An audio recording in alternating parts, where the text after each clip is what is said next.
Hello hi welcome back to my YouTube channel. చక్కగా evening అయ్యిందండి, వానలు పడుతున్నాయి కదా. ఇంట్లోనే పిల్లలు పెద్దలు అందరూ ఉన్నారు. ఇలాంటప్పుడు ఏం చేసుకోవాలో కొంచెం ఆలోచిస్తూ ఉంటాం కదా. ఇంట్లో మన పెద్దవాళ్ళకి అలాగే పిల్లలకి బాగా నచ్చే ఒక చిన్న స్నాక్ ఐటమ్ అయితే నేను నేర్పిస్తానండి. ఇది స్వీట్ అన్నమాట. స్నాక్ అన్నాను, మళ్ళీ స్వీట్ ఏంటో అనుకుంటున్నారా? ఈవినింగ్ టైం తీసుకుంటాం కాబట్టి స్నాక్ అన్నానండి. దీనికి మనకి జస్ట్ 2 ఇంగ్రీడియంట్స్ ఉంటే సరిపోయిద్ది. ముందుగా పొయ్యి మీద కళాయి ఎక్కించాను. కళాయి వేడెక్కిన తర్వాత ఒక డబ్బా పల్లీలు అయితే నేను వేసుకున్నానండి. వేసుకొని పల్లీలు బాగా దోరగా వేయించుకున్నాను. ఇలా వేయించుకున్న పల్లీలకి పొట్టు తీసుకొని కొంచెం కొంచెంగా పల్లీల్ని పౌడర్ చేసుకుంటున్నాను అండి.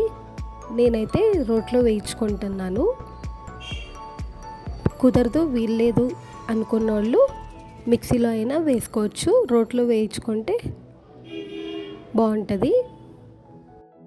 పల్లీలు మరి మెత్తగా కాకుండా అలా అని కచ్చపచ్చగా బద్దల్లా కాకుండా పౌడర్లా చేసుకుందామండి.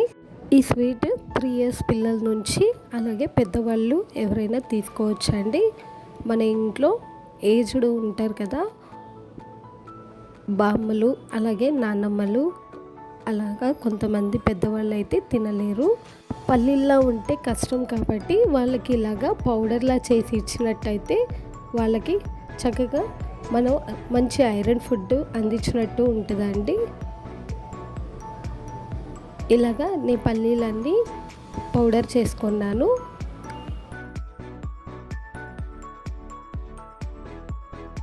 ఈ స్వీట్ అనేది మనకి వానలు పడినప్పుడే కాదండి, పిల్లలు చక్కగా స్కూల్ నుంచి రాగానే ఈవినింగ్ టైం వాళ్ళకి ఇచ్చినట్టయితే మంచి ఐరన్ ఫుడ్ మనం ప్రొవైడ్ చేసినట్టు ఉంటుంది.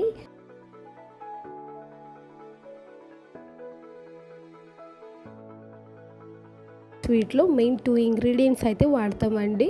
ఒకటి పల్లీలు, ఇంకోటి బెల్లము.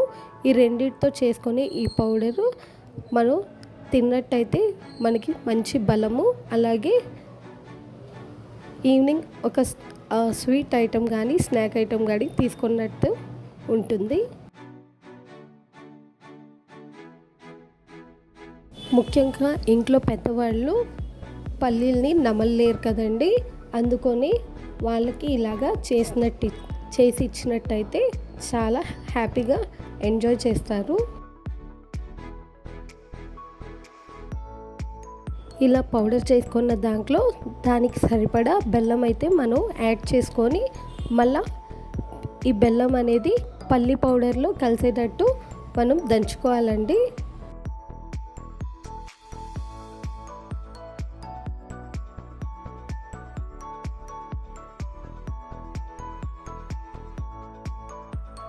ఈ రెసిపీ మనకి మరీ పౌడర్లో ఉండదు, అలా అని కచ్చపచ్చగా దంచుకోవాలి. ఇది వచ్చేసి పాతకాలం నాటి one of the sweet recipe అండి.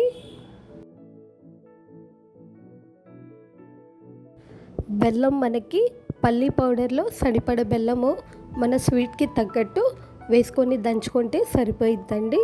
కావాలంటే మధ్యలో మనం బెల్లం అనేది అడ్జస్ట్మెంట్ చేసుకోవచ్చు స్వీట్ని బట్టి. రెడీ అయిపోయిందండి. ఇప్పుడు మనం దీన్ని ఒక బౌల్లో అయితే షిఫ్ట్ చేసుకుందాం.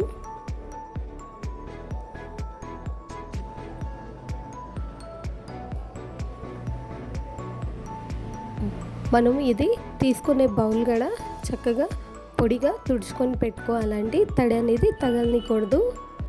మనకి మినిమం 1 week అనేది స్టోరేజ్ ఉంచుకోవచ్చండి. ఇలా పౌడర్ చేసి పెట్టుకొని కొంచెం కొంచెంగా తినొచ్చు. స్కూల్ నుంచి పిల్లలు రాగానే పెట్టవచ్చు, లేదంటే ఇంట్లో ఎవరైనా పెద్దవారు ఉన్నా ఇవ్వచ్చు. అంతే అండి, రెడీ అయిపోయింది. చూస్తున్నారు కదా, ఈవినింగ్ టైం ఎంజాయ్ చేసే చిన్న స్నాక్ స్వీట్ ఐటమ్ అయితే రెడీ అయిపోయిందండి. టేస్ట్ వైజ్ యమ్మీగా ఉంది. మీరు కూడా తప్పకుండా ట్రై చేయండి.